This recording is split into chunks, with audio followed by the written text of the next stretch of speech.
Ahora, está con un temita laboral. ¿Cómo andan? ¿Cómo va todo? ¿Todo tranqui?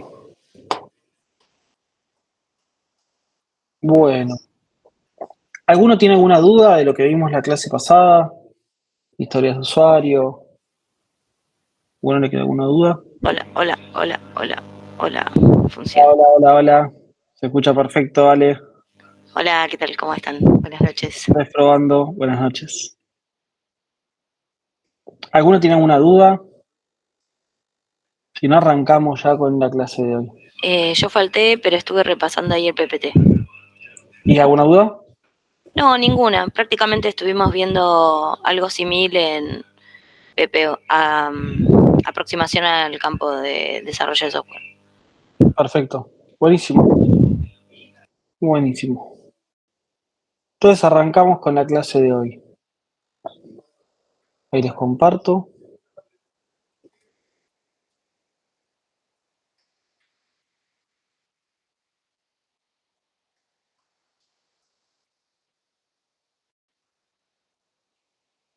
Perfecto, ahí están viendo la pantalla, ¿no?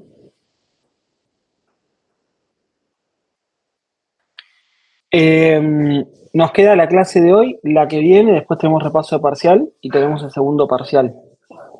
Falta poquito. Así que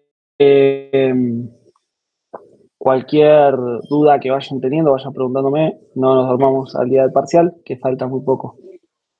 Falta un mes más o menos. Profe, Sí,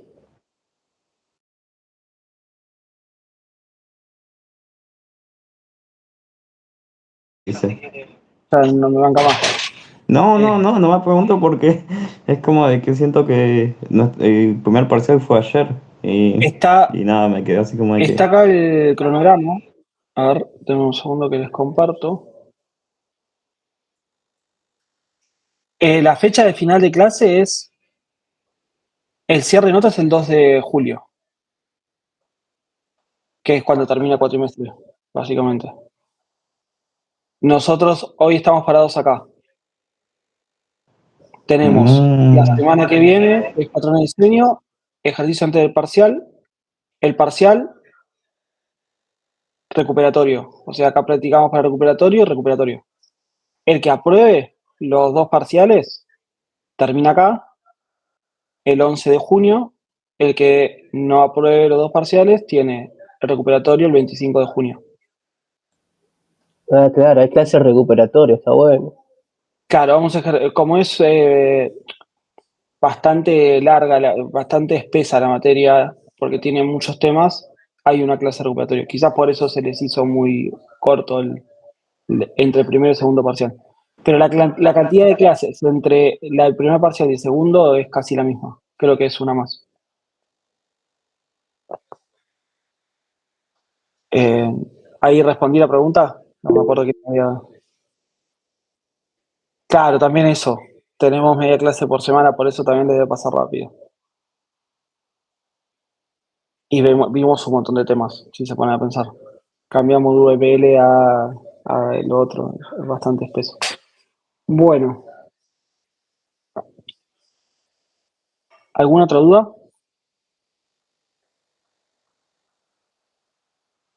Perfecto, entonces arrancamos. El tema de hoy es bastante pesado, cuando es tranqui les digo, como de la clase pasada, hoy es bastante pesado, así que si tienen alguna duda, vayan preguntándome. No se queden con las dudas, por favor. La clase de hoy, en realidad el cuatrimestre pasado, la profe lo daba juntos, lo que vamos a ver la clase que viene y la de hoy. Yo lo separé en dos porque es muy pesado. Entonces lo vamos a ver hoy y la clase que viene vemos los otros patrones de diseño, que ahora les voy a explicar qué es eso. ¿Saben qué es un patrón de diseño? ¿Vieron algo ya en alguna otra materia? Principio sólido. ¿Vos? Nada. Perfecto. Primero vamos a charlar del diseño de software, que es un poco lo que ya venimos viendo, ¿no? A lo largo de la materia. ¿Qué es diseñar software? Quizás estábamos muy acostumbrados a programar, como le decía la clase pasada, eh, pero el diseño de software es muy importante para poder pensar antes de empezar a meter una línea de código, ¿no? Para poder entender qué es lo que queremos hacer. Y durante el proceso de diseño de software, voy a admitir a alguien que quiere entrar, ahí está. Durante el proceso de diseño de software, lo que se logra es una solución lógica para entender cómo aplicar y cómo implementar el desarrollo de lo que quiero hacer. En el diseño de software entra lo que ya estuvimos viendo, que es el UML, por ejemplo, los diagramas de actividad, pero también entra los paradigmas. Que los paradigmas no son más que una base que te dice cómo resolver ciertos problemas que son recurrentes, básicamente. ¿Hasta ahí me siguen? Perfecto. La esencia del diseño de software básicamente es elaborar diagramas que muestran gráficamente cómo los elementos de software tienen que ser construidos y cómo se va a comunicar entre ellos, como por ejemplo el UML. Entonces, ¿qué es el diseño de software? Es la actividad que consiste en la creación y desarrollo de un nuevo objeto donde se unan los métodos, el técnico y las relaciones humanas. Es entender cómo voy a aplicar técnicamente la solución de un problema humano, básicamente. ¿Y cómo saber si estoy haciendo un buen diseño de software? Básicamente, te das cuenta por 2 puntos. Por un lado, que tiene que ser lo más simple posible, que cualquiera debería poder entenderlo y comprenderlo, y que todos tienen que entender el diseño de la misma manera. Esto pasa con los UML, por ejemplo, que es lo que yo le explicaba la otra vez. Si vos ves un UML, todos deberían entender cómo funciona el software, por más que no conozcan ni del negocio ni del sistema en sí. ¿Hasta ahí alguna duda? Perfecto. No, vamos bien. Y por otro lado, es muy importante tener un buen diseño de software porque es donde se puede establecer la calidad de lo que estamos construyendo. El diseño de software se hace antes de empezar a desarrollar, por lo tanto, lo que te permite es poder pensar la solución y hacer algo que sea escalable y efectivo y que no sea engorroso modificarlo una vez que ya estás codeando, porque una vez que estás programando, cualquier cambio que quieras hacer es el doble de complicado que si lo pensás antes de desarrollar. ¿Y por qué estamos viendo todo esto? Porque esto viene de la mano del uso de principios, conceptos y prácticas ya conocidas que te garantizan cómo solucionar problemas, que son los principios que hoy vamos a dar, los principios de desarrollo. ¿Qué tiene que tener nuestro sistema para decir este software es de calidad? Básicamente, tiene que ser tener un mantenimiento sencillo, que si yo tengo que arreglar algo, reparar un error, o modificar algo, o agregar algo en el flujo, no impacte negativamente en el resto de los flujos. Que por tocar un flujo no me modifique el resto de las pantallas. O que por arreglar un bug me generen 10 bugs nuevos, que habitualmente pasa eso. Entonces, para decir que un software es de calidad hay que evitar que pase eso. Y también poder escalarlo fácilmente. Nosotros tenemos que pensar un software que quizás hoy vamos a arrancar haciendo algo chico, pero el día de mañana puede llegar a escalar. Entonces es importante pensar el sistema, el programa que estamos haciendo con esa escalabilidad al futuro que vas a tener en el software. Y por otro lado, tiene que tener capacidad para adaptarse a los cambios de entorno y a las distintas necesidades de los usuarios, que es quizás cambia el negocio o cambia algo fundamental y el software tiene que poder adaptarse a eso. Si cumple con todo esto que estoy mencionando, podemos decir que es un software de calidad. ¿Hasta ahí alguna duda, alguna pregunta? Apareció Kevin. Excelente. Y para garantizar la calidad del producto, cual sea el producto, no importa eso en este momento, existen unas buenas prácticas, que es lo que vamos a ver hoy, que se llaman patrones, principios y patrones de diseño. Esto es muy complejo, así que presten atención porque cuesta entenderlo de una. Hay muchos patrones de diseño, que los patrones de diseño lo que te dicen es cómo hacer un software escalable, cómo hacer un software de calidad. Son las bases que te dicen si cumplís todo esto, vas a lograr tener un software de calidad. En esta materia vamos a ver 3 patrones, que son los principales, que estaría bueno que ustedes lo empiecen a aplicar en las materias que tienen de programación. ¿Qué son? Los principios SOLID, los patrones GRASP y los patrones GOF, que ahora después vamos a ver qué significa cada uno. Hoy vamos a ver el principio SOLID. La clase que viene vemos los otros 2.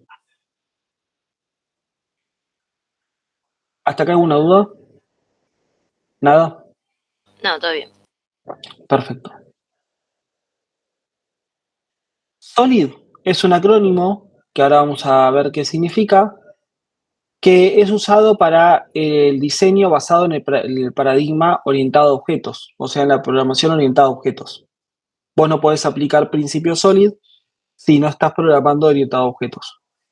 Seguramente los primeros programas que hicieron, o las primeras materias de desarrollo no era orientado a objetos, ahí no podés aplicar este principio si cuando programas orientado a objetos. Y fue creado por Robert C. Martin. ¿Para qué nos ayuda el principio SOLID? ¿Para qué me sirve? Básicamente, este principio me sirve para crear piezas de software más fáciles de mantener, entender y que sean flexibles cuando lo tengo que adaptar a cambios que vayan surgiendo. Evitar tener dolores de cabeza si tengo que agregar algo, modificar algo, que toco algo y se me rompe otra cosa. Este principio es fundamental para eso. Cada uno de los principios que vamos a ver tienen una función distinta. Este principio está enfocado en eso. Y ahora vamos a ver qué significa cada una de las letras del principio SOLID. ¿Ale? Perdón. ¿Te desmuteaste por algo o...? No, Ok. había apretado sin querer, perdón. Sigo. Perfecto. ¿Por qué se llama SOLID? Básicamente, SOLID cada letra tiene un significado. Se podría haber formado otra palabra, se formó SOLID. ¿Qué es? La S es de Single Responsibility Principle, que es principio de responsabilidad única. Ahora vamos a ver qué significa eso. La O es de Open Close Principle, que es principio abierto cerrado. Y ahora vamos a ver qué significa. La L es de Liskov Substitution, o el principio de sustitución de Liskov. La I es Interface Segregation, o principio de segregación de interfaz. Y la D es de Dependency Inversion, o principio de inversión de dependencias.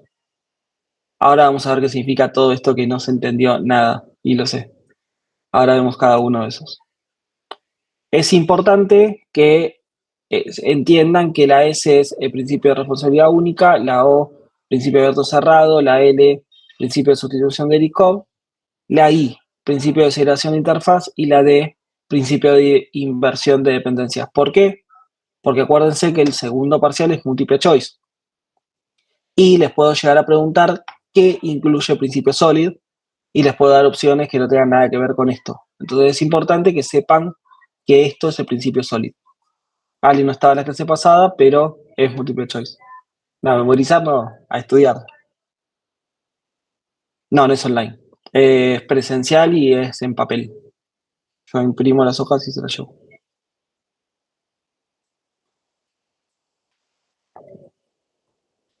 Seguimos. No lo hago online porque es un quilombo tener internet y todo. Muy bien, Ezequiel ya aprobó. Seguimos. Vamos con la primera letra, que era la S, que es principio de responsabilidad única. ¿A alguien se le ocurre qué es el principio de responsabilidad única? Tiren lo que se les ocurra. Que el código solamente sea para una cosa específica. Ok. Que el código sea por una cosa específica. A ver, ¿podés explicar un poquito más de eso? ¿A qué te referís, Eduardo? No sé. ¿Te referís a que no funcione para otro producto? ¿O lo que mencionó Kevin? Que cada clase tenga una responsabilidad única. Eso. Sí, es verdad. Di 2 opciones y me dijiste eso. Que la clase, que trate de tener una sola responsabilidad. Solamente sea para eso. Concuerdo. Excelente. Están en lo correcto. Básicamente, el principio de responsabilidad única es que un componente o una clase, cuando digo componente es una clase, es lo mismo, tiene que tener una responsabilidad única y concreta. ¿Qué significa esto? Que que si yo tengo que modificar algo, no tengo que modificar un código que tiene que ver con otra cosa, sino que estoy modificando una parte del código que solamente tiene que ver con eso que estoy modificando. Ahora les voy a mostrar un ejemplo. Esto simplifica el código y evitan que existan clases que cumplan múltiples funciones o que son muy difíciles de saber, che, tengo que modificar esto. Uy, ¿en qué clase estaba? Uy, ¿qué significa esto? Eh, y lo que te hace es, te disminuye el riesgo al momento de tener modificaciones o arreglar errores o lo que sea. Claro. Y también eh, pasa es que si se rompe, sabes dónde tenés que ir. Exactamente, es mucho más intuitivo. Exacto. Siempre tienen que pensar también cuando hacen un código de que hoy lo están haciendo ustedes, pero el día de mañana lo va a usar otra persona seguramente. Entonces lo tienen que hacer de una manera también que sea entendible para otro, que esa es la parte más difícil. Pensarlo no solamente, claro, que se arregle, pensarlo no solamente en ustedes, algún día ustedes van a tener que agarrar el código de otro también, entonces pensarlo en que sea lo más intuitivo posible. O dentro de un mes lo tenés que modificar otra vez y te tenés que acordar qué hiciste. Lo peor es cuando a vos te pasa, y ahí arreglate vos. Claro. Acá tengo un ejemplo, que es la clase coche. Podemos ver que la clase coche tiene una variable que se llama marca, que es un string, tiene el constructor coche, ya saben lo que es un constructor, y no es Bob. Sí, profe. Perfecto. El constructor que es coche y tiene getMarca, que te devuelve la marca, y un método que es guardar coche_db. Esto no cumple con la S del principio Solid, no tiene una responsabilidad única. ¿Por qué? Porque interactúa con la base de datos directamente. Porque acá lo que está haciendo es guardar en la base de datos. ¿Y cómo creen que se debería solucionar esto? Y Eh, creamos otra clase y ponemos ese método en esa clase, ¿no? ¿Cómo? Estaba diciendo acá a mí, perdón. Crearíamos otra clase para que haga esa acción y que cada clase haga una cosa sola. Exactamente. Voy a explicar lo que es un constructor. Gracias por avisarme, Cami. Si pasa con otra cosa, me avisas. El constructor es cuando tiene el mismo nombre de la clase y cuando vos instanciás la clase coche, cuando vos quieres. A ver, tengo acá un ejemplo. A ver. Acá, por ejemplo, cuando vos instanciás la clase coche, lo que está haciendo es llamarte al constructor. Te llama este método que tiene el mismo nombre de la clase. ¿Se entiende? Y hace lo que diga acá adentro. En este caso, lo que te hace, habitualmente lo que hace es guardar en la marca que le estás pasando vos. ¿Por qué no lo hace directo? Porque es más seguro hacerlo mediante el constructor y vos podés ahí meterle funcionalidad custom que quieras meterla acá adentro. No sé si se entendió, Cami. Perfecto. La solución para que cumpla con el principio de responsabilidad única es la que mencionaron ustedes. Es separar las responsabilidades de la clase, por lo tanto es tener una clase coche y tener una clase que sea coche_db. Que coche_db lo que hace es el manejo de la base de datos de coche. Pero no lo estás haciendo todo sobre coche. La cara de sorpresa de Ale seguramente es porque lo hace mal, porque es lo normal, porque yo también lo hacía mal, que es hacer todo en la clase coche. Entonces ahí es importante separar las responsabilidades y si yo voy a tener conexión con la base de datos, haga otra clase. Si yo me tengo que integrar a una API, ¿saben lo que es una API? O estoy hablando en chino. mm, Una API básicamente es un servicio o una URL que llamas a alguien externo. Ponele, yo me quiero comunicar con una API de Mercado Libre, no lo voy a hacer sobre una clase que sea producto, sino que voy a hacer otra clase que sea API Mercado Libre. ¿Se entiende? O sea, es dividir esas responsabilidades. Que esto se llama encapsulamiento. No sé si alguna vez escucharon ese término de encapsulado. Y lo vimos en orientado a objetos. Perfecto. Básicamente, acá hay una realidad que es, esto puede no tener fin nunca y vos podés separarlo en millones de partes. Tienen que ser conscientes ustedes de hasta dónde hacerlo, porque no tiene sentido separarlo por demás. Pero en este caso, que hace dos cosas distintas, lo de la base de datos debería estar en otra clase. ¿Me siguen? Sí, profe. Sí. Perfecto. Entonces ya entendieron cuál es el principio de responsabilidad única. Resumiendo, el principio de responsabilidad única es que una clase tenga una acción puntual y una responsabilidad única y que si hace otra cosa tenga otra clase que se encargue de eso. Ahora vamos a ver la O, que es el principio abierto cerrado, Open Close Principle. Este principio lo que establece es que los componentes tienen que ser abiertos para extender a partir de ellos y cerrados para evitar que se modifiquen. Un trabalengua, ¿no? Ahora vamos a ver cómo se hace. Lo que lográs con esto es poder evitar que nosotros mismos modifiquemos el código, causando nuevos bugs en la aplicación. Hay una excepción que es modificar esto si hay que arreglar algo respecto a ese código, pero si no lo cerrás. Como decís, esto funciona, lo cierro, no lo toco más. Si funciona, no se toca, dice una frase que le habrá creado el mismo de no se deploya los viernes o ese tipo de frases. ¿Hasta ahí alguna duda? No se toca la base de datos los viernes. Claro. Entonces, si seguimos con el ejemplo de coche, si, pónganle que quiero tener una lista de coches. ¿Sabe lo que es una lista?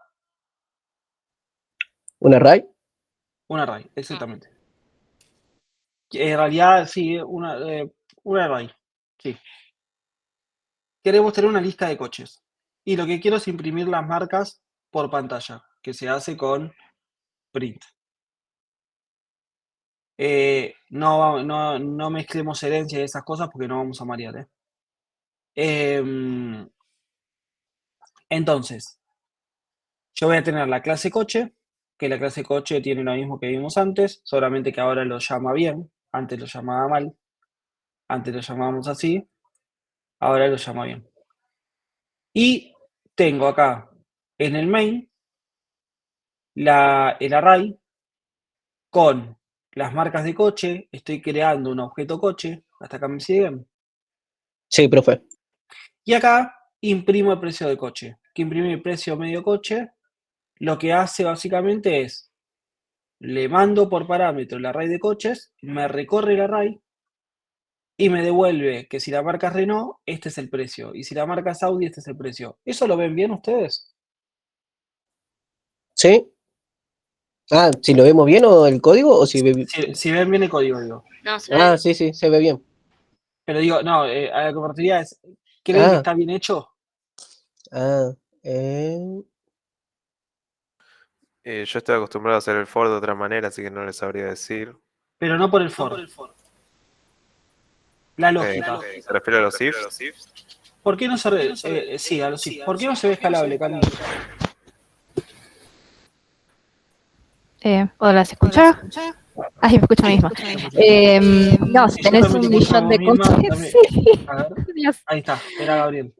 Si tenés un millón de coches, ¿cómo haces? Exactamente. ¿Qué me tengo que meter a modificar? Imprimir medio coche que quizás, imprimir precio medio coche que quizás termino rompiendo el precio de otro, ¿no? Entonces vamos a repasar un poco, gracias Cami, vamos a repasar el principio de abierto cerrado. El principio lo que establece es extender a partir de ellos y cerrarlo para evitar que se modifiquen. Y al hacerlo, evitar que nosotros mismos modifiquemos el código existente, causando nuevos bugs. Esto es todo lo contrario, porque si yo tengo un coche nuevo, acá, por ejemplo, agrego new coche Peugeot y no agrego este if, me pincha el código. ¿Se entiende? Porque no dice nada. ¿Qué pasa si es Peugeot? De todo lo que estuvimos viendo en clase, la solución ya la dimos en algún momento, no con este nombre. ¿Cómo podemos solucionar esto? Mm.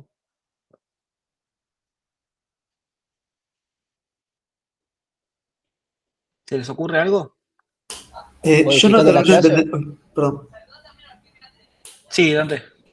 No termino de entender el problema al final. Un El enum, problema es, podemos hacer un enum para manejar los nombres de coches.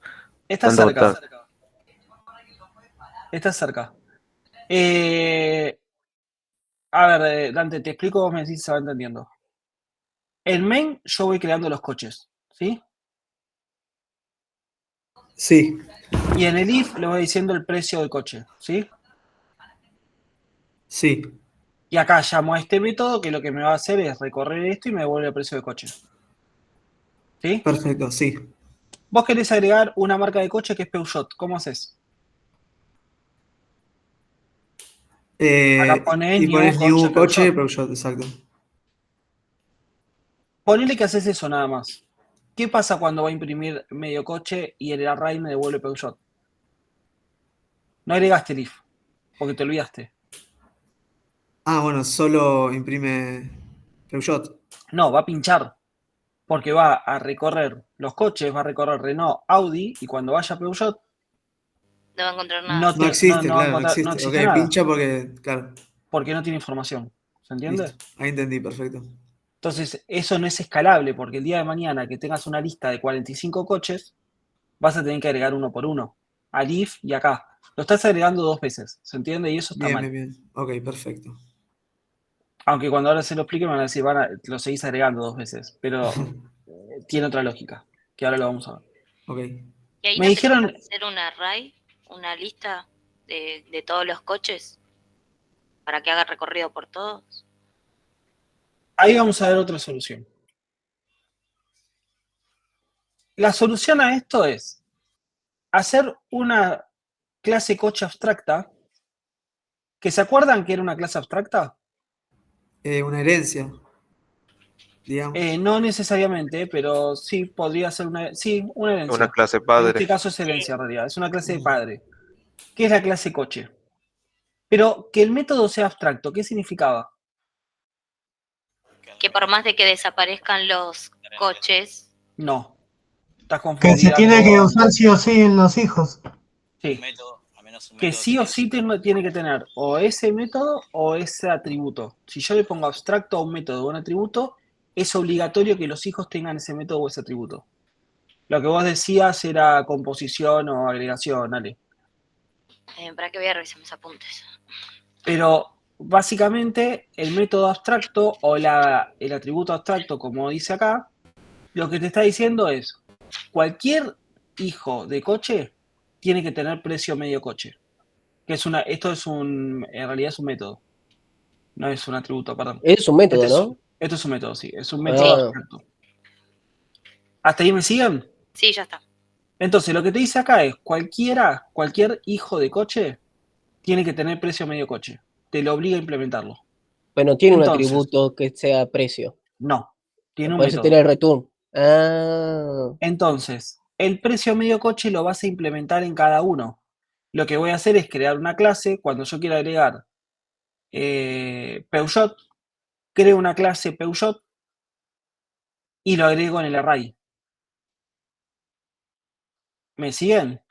Pero si no lo implemento, no pasa nada, que es lo que el otro día había probado Gabriel, creo, o alguien lo había probado en mi código. Entonces, en el main voy a llamar al array, voy a hacer el array. Y adentro voy a llamar el coche que yo quiera crear, el hijo en realidad, que es Renault, Audi o Mercedes.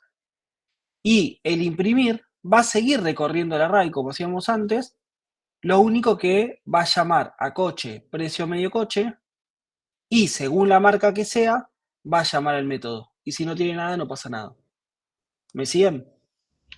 Profe, entonces ¿qué hay que crear una clase por cada auto? Exacto.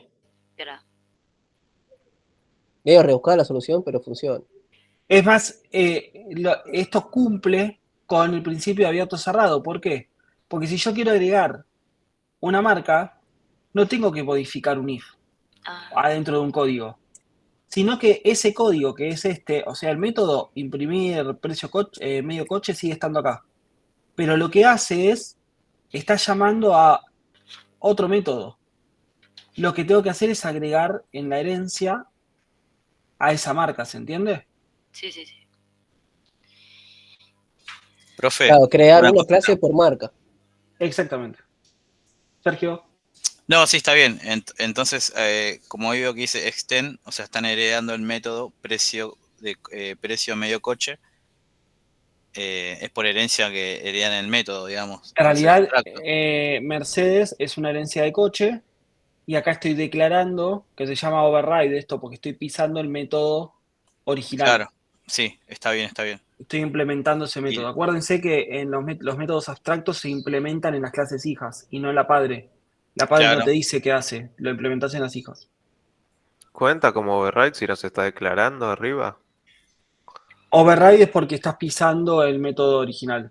Ah, lo está sobreescribiendo, algo así. Lo estás sí. suscribiendo, sí. Y no tenés que poner el prefijo tampoco. O es por el lenguaje eso. Es por el ¿Cuál es lenguaje el? a veces, ¿eh? Porque Ah, hay no, en Java lenguaje que no, te sí. pide virtual y hay lenguaje que no.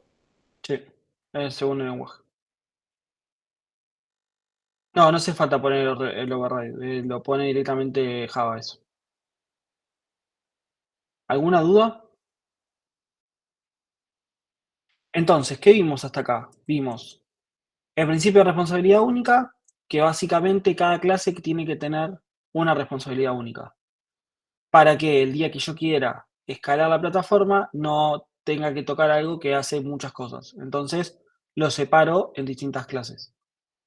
El principio abierto cerrado, que básicamente lo que te hace esto es que sea mucho más simple, más cerrada la funcionalidad y que sea mucho más simple.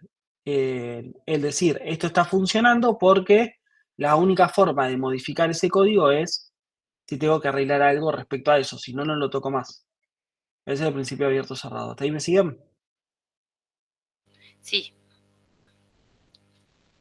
Perfecto. Principio de sustitución de Liskov. Otro trabalengua, pero ahora vemos un ejemplo. Declara que una superclase tiene que ser sustituible por su subclase. La superclase tiene que ser sustituible por su subclase. Si al hacer eso el programa falla, no cumple con el principio de sustitución de Liskov. Si funciona es que cumple. ¿Qué quiere decir ese trabalengua? Tengo este código, que es imprimir números de asientos, ¿sí? Que yo le paso por parámetro un array. Y adentro tengo un for que le dice, sí, la instancia. Acá lo que se fija es, como es una herencia, se fija si lo que estoy instanciando es Renault, Audi o Mercedes. O sea, cuál es la clase hija. Si la clase hija es Renault, imprimo números de asiento Renault coche. Si la clase hija es Audi, número de asiento Audi coche. Si es Mercedes, número de asientos Mercedes. ¿Qué te dice esto? Que si la superclase coche tiene un método que acepta un parámetro del tipo de la superclase, coche, básicamente, acá yo estoy pasando coche. ¿Me siguen hasta ahí? Creo que sí, pero no entiendo lo de instance of. No, instance of básicamente lo que te hace es decir coche. A ver, te lo voy a mostrar. ¿Ves que acá tenemos la clase coche y tenemos Renault, Audi o Mercedes? Sí, Si yo hago un instance of, me dice cuál es la que instancié. ok, ¿Es Renault, es Audi o es Mercedes? Porque es una herencia. ok, ¿Hasta ahí me siguen? ¿Me siguen? ahora sí. Entonces, si la subclase Renault acepta como argumento el tipo de la superclase, quiere decir que acá me va a aceptar el coche que solamente sea Renault, el coche que solamente sea Audi y el coche que solamente sea Mercedes. ¿Me siguen hasta ahí? Sí, profe. Perfecto. Pero si yo agrego una nueva, si yo en Renault le paso un coche que sea Audi, ¿qué va a pasar? Se rompe todo. Exactamente. Entonces no cumple con el principio de Christoph, no sé cómo se llama, Liskov. ¿Hasta ahí me siguen?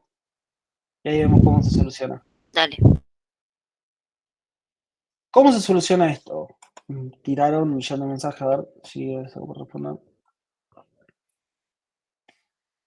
Esto es Java, este lenguaje. Qué bien estás en otra clase. Esto es Java, esto es Java. Esta clase de cocina, tenemos la clase coche, como vimos antes, que es una clase abstracta. ¿Sí? Y tengo números de asiento, como vimos antes, que es un método abstracto. ¿Hasta acá me siguen? Sí.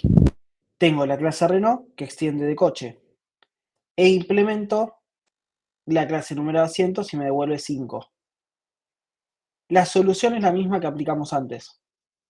Básicamente, ¿cómo me doy cuenta que esto cumple con el principio del Liskov? Porque si yo, en vez de, no tengo un método como teníamos acá, para cada uno que se llama Renault, Audi y Mercedes. Entonces, si yo a número de asientos le paso, llamo a un coche, va a funcionar sea la marca que sea. ¿Me siguen? Claro. Por eso lo hiciste en abstract. Exactamente. ¿Hasta ahí me siguen? Ahí, Sí, profe, profe. tiré un ejemplo simple de cómo sería así más minimizado. A ver, el ejemplo acá está. Otro ejemplo Tipo, sería, básicamente en una variable coche, que sería una clase padre, se puede guardar una clase hija, ya que la hija está tratándose como padre. exactamente, ahí probás eso de pasar la subclase. Básicamente pasándolo en español. Si yo acá tengo 3 coches, uno Renault, uno Audi y una Mercedes, y paso en la número de asientos Renault un Mercedes, se va a romper. Y eso es lo que ustedes tienen que entender de, che, esto no está bien. ¿Cómo se soluciona esto? Teniendo una misma clase que, como es abstracta, todos lo tienen que definir y que yo lo voy a llamar por el coche que le pase. Entonces, si yo acá le paso Renault, Peugeot, Mercedes o lo que sea, número de asientos, me va a devolver lo que tenga esa clase hija. Pero no tengo que hacer un método particular para ese tipo de hijo, por decirlo de esa forma. ¿Se entiende? Sí, profe. Y lo hace abstracto para que sea obligatorio. Para que sea obligatorio. Genial. Porque Porque si si vos no no lo es haces, si quiere, claro. claro, si no lo haces abstracto te va a romper todo. Porque si no lo implementó Claro, Peugeot, te va a tirar error. Y vamos a volver a lo que habíamos visto antes. claro. A que si le pone abstracto lo obliga al Lo que cumpla obliga. ese método.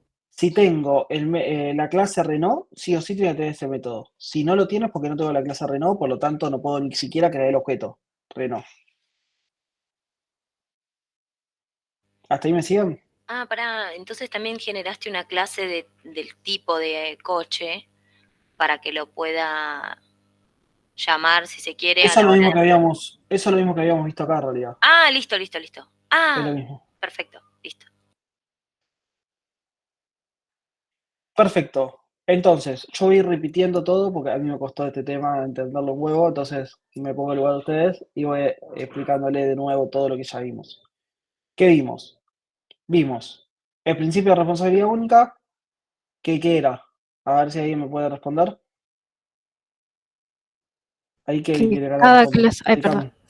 Dale, Cami. No, que cada clase tiene que tener una acción puntual y responsabilidad única. Perfecto. El principio de abierto cerrado. Kevin, que te veo ahí con ganas de responder.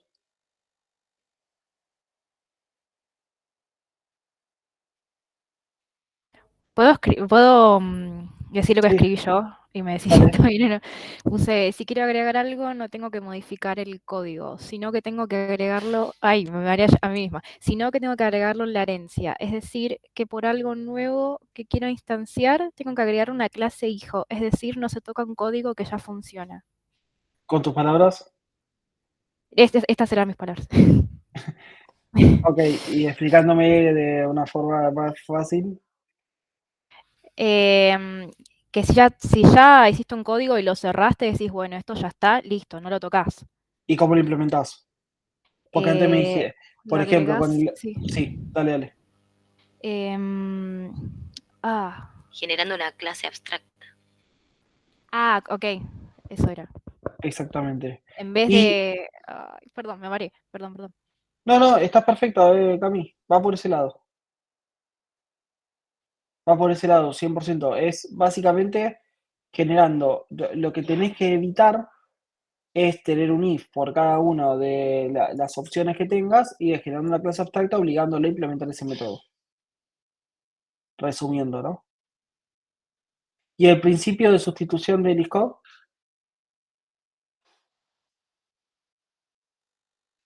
Ay, perdón, se me mezclaron, porque no es en este último en el que estás obligando a la clase hija a usar un método. la solución es la clase abstracta también, Ok, pero el motivo del principio de Liscott es otro. bueno. Que quede claro.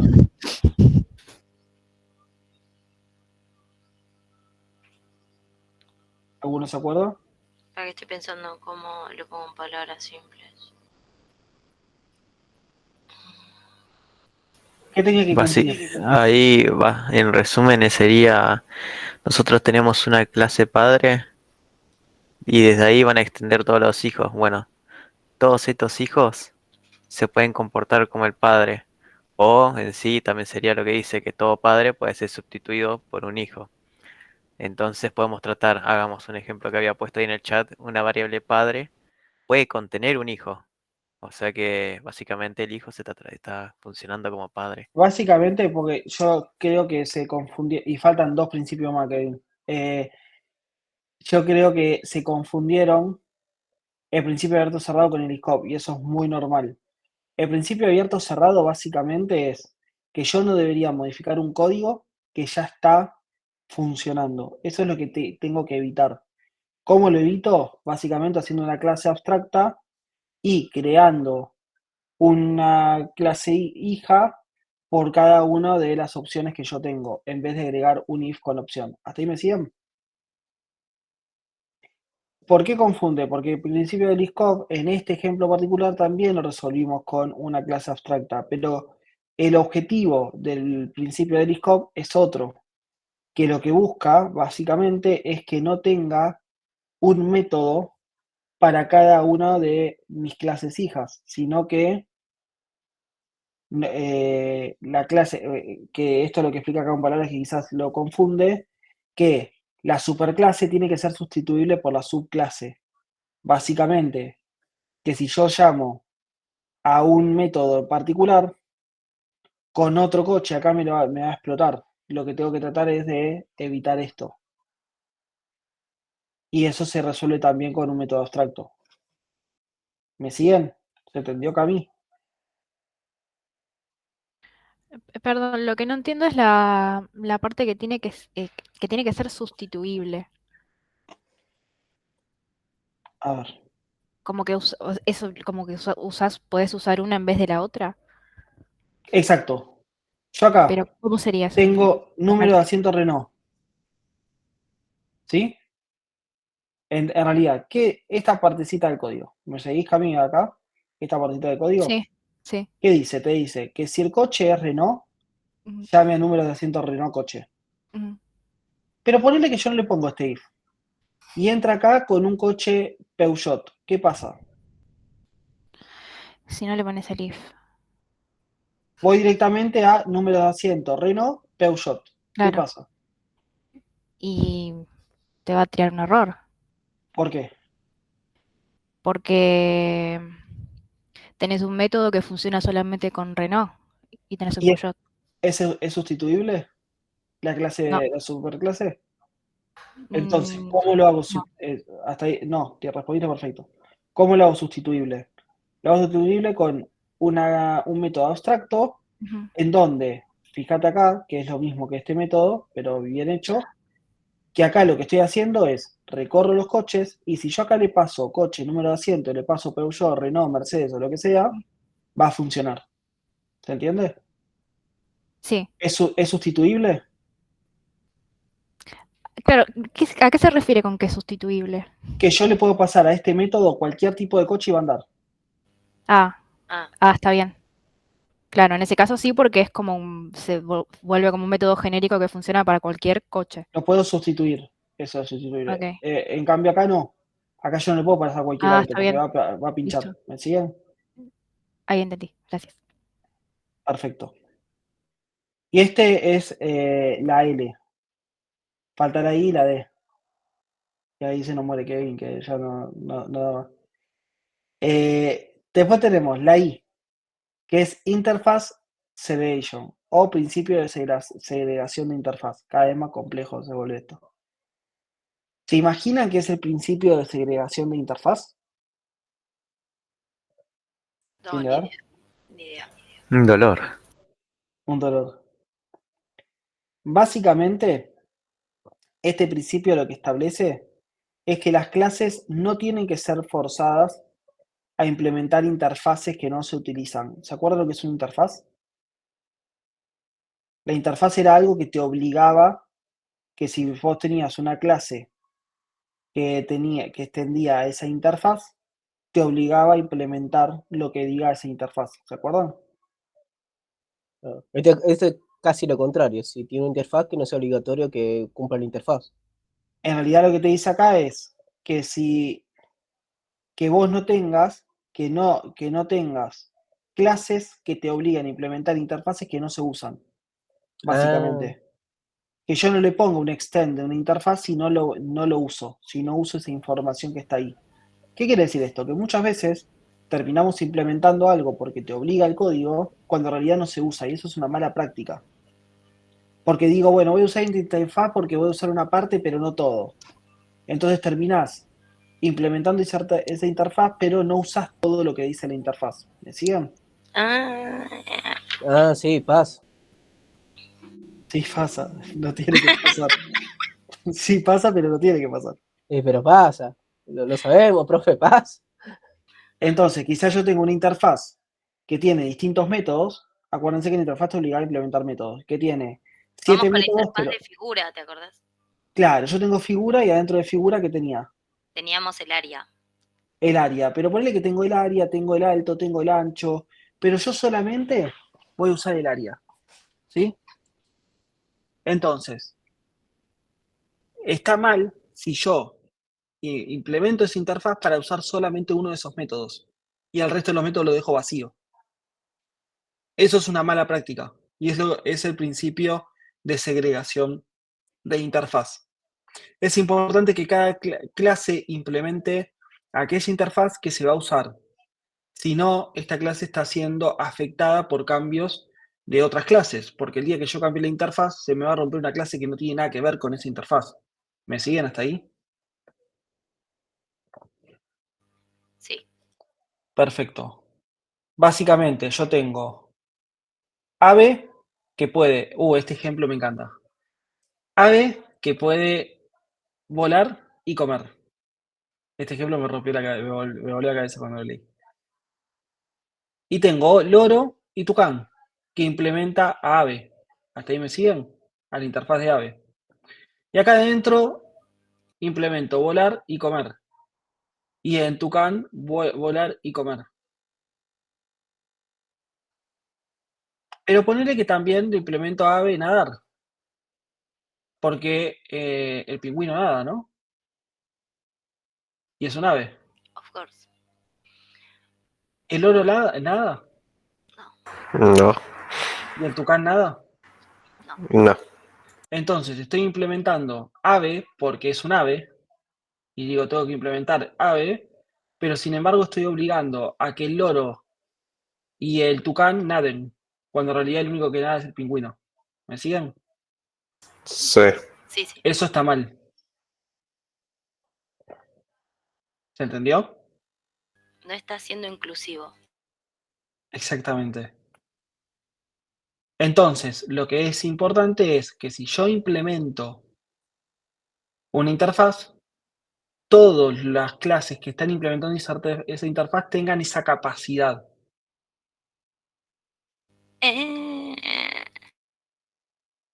¿Me siguen? Creo que Kevin me está dando error 404 ya. Sí, profe. Sí, profe. Veo la cara de preocupación. Igual, no sé si está bien lo que voy a decir. A ver, Capaz que decilo me lo estoy igual. mandando. Polémico. No, capaz lo que estoy haciendo mal. Es una interfase que tiene unos métodos y como creo otra interfase que capaz tiene una base de una y le agrego otro. No sé si se entiende. Vos no podés tener dos interfaces con el mismo nombre. En No, realidad, es otra interfase. claro, sí, podés tener otra interfaz que sean aves nadadoras. Exactamente, que sea extendida a la Exacto. interfase y ahí está, es. Aves que nadan. Exactamente. Eso Sí. es lo que hago Sí, a veces. esa es la forma.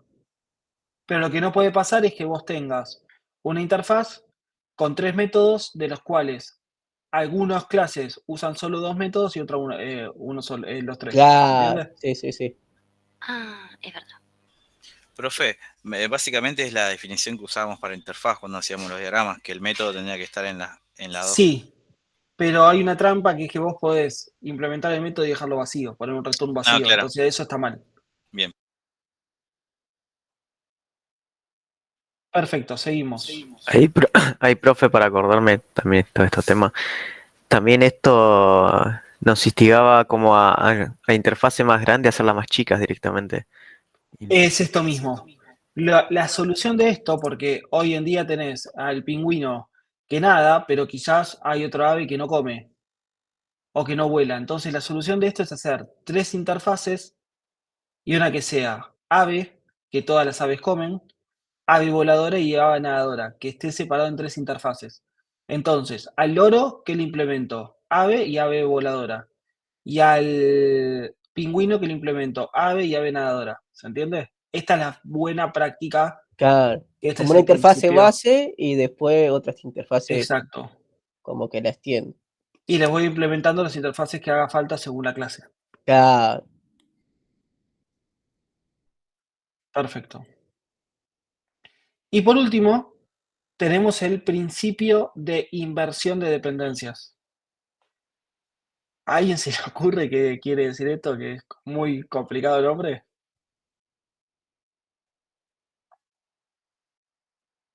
¿No? Perfecto. El principio este lo que establece es que los módulos de alto nivel no tienen que depender de los de bajo nivel. ¿Qué quiere decir esto? Básicamente que tienen que estar abstraídos.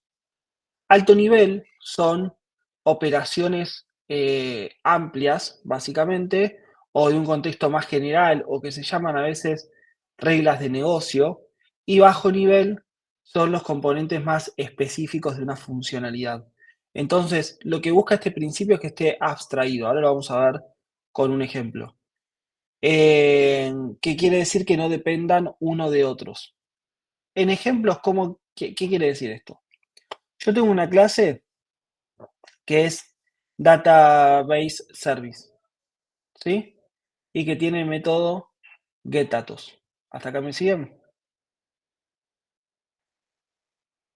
Pero, Sí. perfecto. Pero adentro tengo la clase acceso a datos que tiene Database Service, que es este, o sea, tiene Database Service que es del tipo Database Service. ¿Hasta ahí me siguen? Y adentro tengo dos métodos, acceso a datos y getDatos. Entonces, esta clase es para realizar el acceso a datos, que es esta, ¿sí? Y lo hacemos a través de la base de datos, que es lo que se ve en esta parte del código. ¿Hasta acá me siguen? Pero ponele que en el futuro quiero cambiar el servicio de la base de datos por un servicio que se conecta a través de una API, que es lo que le explicaba antes. O de otra forma, no importa que la API en este caso es, no me conecto a la base de datos, me conecto de otra forma, que no es por una base de datos. Lo que tenemos que hacer es, tengo que modificar todas las instancias de la clase acceso a datos. Tengo que modificar esta parte, tengo que modificar todo el código básicamente. ¿Me siguen? Porque quiero cambiar la forma en que me voy a conectar. Sí, profe. Esto es porque el módulo de acceso a datos depende de Database Service. Pero si yo quiero hacer otra clase que se llame API Service, tengo que volver a implementar acceso a datos. ¿Hasta ahí me siguen? Porque esta clase está dentro de esta clase. Bueno, ¿cómo se soluciona esto? Básicamente teniendo una interfaz que sea conexión, que me va a obligar get datos y set datos. Y ahí voy a hacer la clase de acceso a datos, que la clase de acceso a datos lo que te hace es conectarte, acá no te habla de base de datos. Y después creo la clase Database Service, API Service y todos los servicios que tenga para conectar y llaman a estos métodos. Pero está separado de acceso a datos de Database Service. Acceso a datos no solamente funciona con Database Service. ¿Me siguen? Sino que funciona con cualquier tipo de clase que implemente yo. Esto cumple con el principio de inversión de dependencias, que a veces hacemos que dependa una cosa de otra y cuando yo quiero volver a implementar esto en otro lado, tengo que volver a repetir el código y eso está mal. Es lo que hay que evitar. O lo que tienen que tener ustedes en la cabeza es que cuando yo estoy repitiendo el código, es que estoy haciéndolo mal. Es lo que hay que evitar. ¿Alguna duda? ¿Clase pesada? Bueno, fue poco tiempo y muchas cosas. Hagamos un repaso. ¿Qué es el principio de inversión de dependencias? Voy a ir al revés porque ustedes me lo estudian de memoria y después se acuerdan en el orden que te expliqué. ¿Cuál es el principio de inversión de dependencias? Separar lo que son los módulos de alto nivel de los de bajo nivel para poder depender de ellas o invocarlas de ser necesario. Perfecto. Por ejemplo, habías dado el ejemplo de abajo de todo, interfaz. Primero hacemos una interfaz que después con la clase acceso a datos podamos hacer una conexión, ¿no? Y obtener esos datos. Y luego aparte generamos la clase de Database Service, donde implementamos lo que es la conexión, esa interfaz. Así podemos acceder y también tenemos la clase de API Service. Perfecto. O sea, simplifica todo.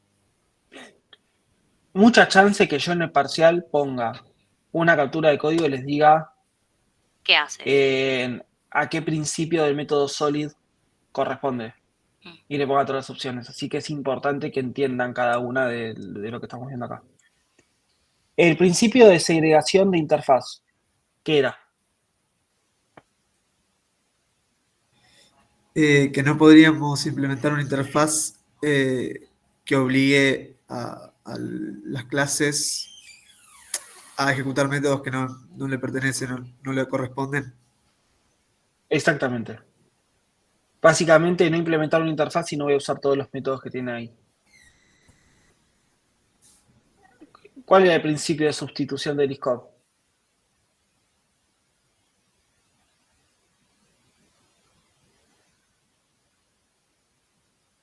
Ya uno, ¿eh? No se pelea. Era que cada clase puede heredar de otra e incluirla siendo padre sin necesidad de que haya algo, ¿cómo se dice? ¿Alguna relación? No. Esa es otra, te estás confundiendo con otro. A ver, ahí escribió Kevin, que no lo leí. La clase hija se comporta como padre. Podría ser. Lo dice acá igual. Este era básicamente que.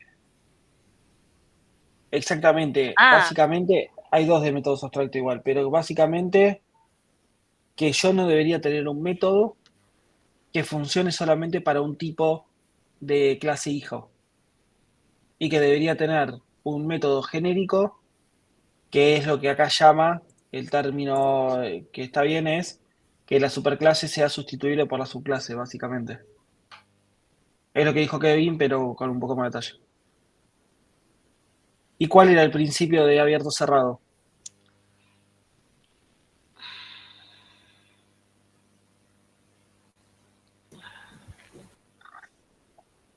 Que nuestro código está abierto a extensiones, pero esté cerrado a modificaciones. Excelente. ¿Y cómo lo hacíamos?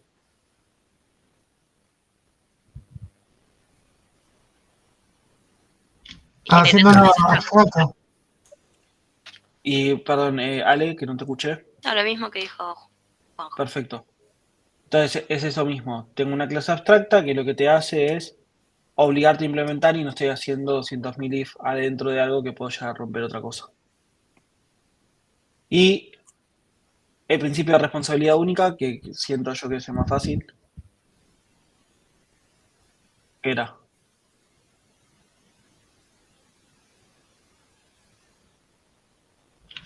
Que Era cada más clase fácil. tenga una función específica y que Exactamente. sea una responsabilidad única. Exactamente. Perfecto. ¿Alguna duda? Que supongo que muchas, pero ¿alguna duda, alguna pregunta?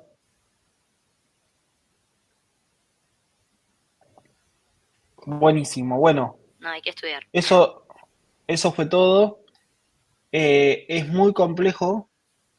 Yo les recomiendo que lo lean de nuevo a cada uno y que lo implementen. O sea, para mí la mejor forma de entender esto es agarrar el lenguaje que más les guste e implementarlo.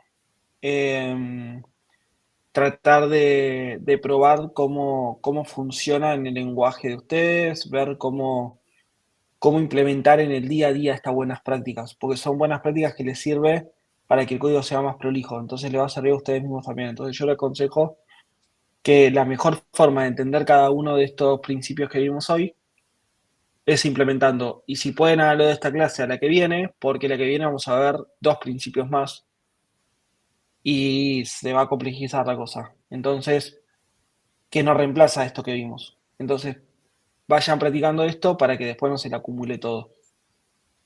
Eso es todo. Si nadie tiene otra duda, ya la clase está subida en la unidad 2, clase 7. Está subida, la pueden ver en el aula. Y cualquier duda que tengan me avisan. La semana que viene vemos patrones GRASP, G-R-A-S-P, y GOF, que es G-O-F. Si quieren ir googleando e investigando, tienen ahí para buscar. Y ya sería el último tema que vemos. Buenísimo. Buenísimo. Bueno, gracias. Estamos hablando. Gracias a todos. Chao, profe. Gracias, profe. Abrazo Chao, a todos. profe. Chao, chao. Chao, profe, nos vemos. Chao, profe. Buen martes.